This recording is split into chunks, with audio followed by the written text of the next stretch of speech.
Billionaire Marcus Whitmore had never paused for reflection, not in decades, not in years, and certainly not while walking through the marble-floored showroom of Geneva's most exclusive watch boutique, where the air smelled of polished wood, leather, and an almost intoxicating blend of wealth and legacy. Yet on this day, as sunlight reflected off the diamond-encrusted timepiece he had come to claim, something in him shifted, an unfamiliar tension curling in his chest as he imagined the world's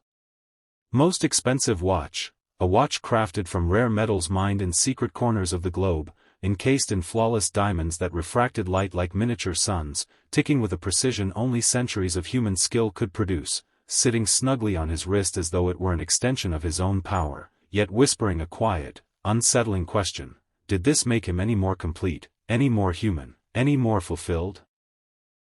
Marcus, whose life had been an unbroken series of transactions, board meetings, acquisitions, and parties where he measured friendship in invitations and loyalty in profit margins, had always understood value in numbers, percentages, and returns on investment, and yet, for the first time, as he fastened the watch's clasp and felt its weight, the sheer magnitude of its price, $12.7 million, a sum so ludicrous it seemed abstract even to him, felt simultaneously meaningless and oppressive, a symbol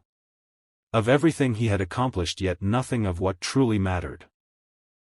Later that evening, back at his penthouse towering over the sparkling skyline of Manhattan, with walls lined with modern art he never paused to study, books he had never read, and a wine cellar containing vintages he had never tasted, Marcus sat alone on the edge of his silk sofa, the watch gleaming under the soft ambient lights, and wondered if the sum of his existence had been nothing but a meticulously arranged illusion of wealth, power, and influence, the hollow echo of a life measured in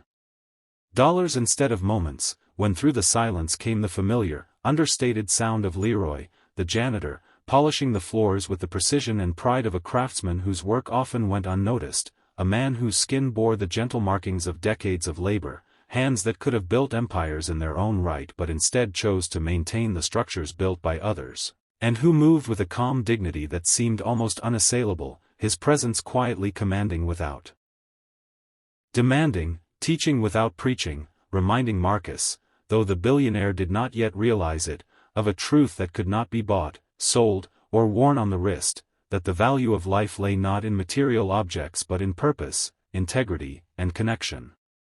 Leroy, Marcus said abruptly, the words unfamiliar in their urgency, what is the true value of a watch like this? And Leroy paused mid-motion, turning slowly, his eyes meeting Marcus's with a mixture of amusement and gentle authority, and in a voice that carried the weight of experience rather than wealth, he said, "Sir, that watch can tell you the time, but it can't tell you what life is worth. Time isn't counted in seconds, minutes, or diamonds, it's measured in the moments that matter, the work done with care, the trust you give and earn, and the love that cannot be quantified."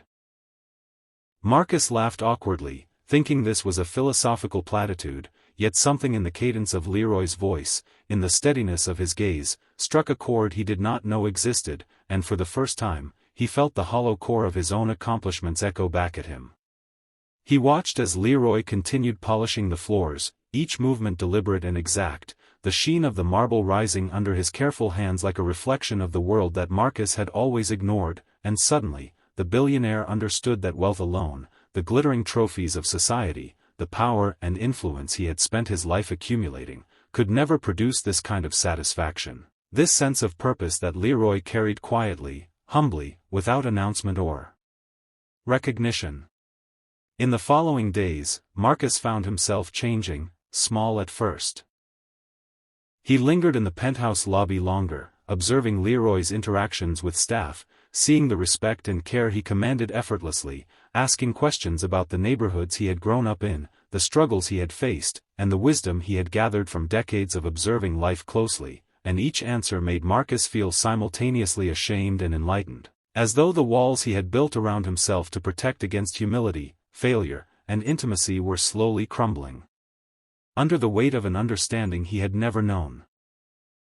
He cancelled the delivery of the diamond watch, shocking everyone from his personal assistant to the boutique manager, instructing that it instead be auctioned for the benefit of a children's hospital, a decision made not for fame, philanthropy, or tax breaks, but from a nascent recognition that material opulence could not buy meaning, and as he began working alongside Leroy, visiting schools, mentoring youth, and repairing what was broken in both infrastructure and spirit, Marcus realized that the true richness of life lay not in what you owned but in what you gave, and that the man the world had called just a janitor possessed a wealth beyond measure, integrity, wisdom, patience, and an unshakable understanding of what mattered most.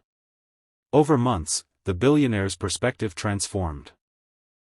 Boardroom meetings seemed smaller, luxury parties duller, the constant pursuit of more meaningless, while Leroy's influence taught him to see the extraordinary in the ordinary, the value in service, the dignity in labor, the power in kindness, and Marcus began to measure his days not in deals closed, stocks acquired, or watches purchased, but in laughter shared, problems solved, trust earned, and moments witnessed. And for the first time in his life, he felt the weight of time, not as a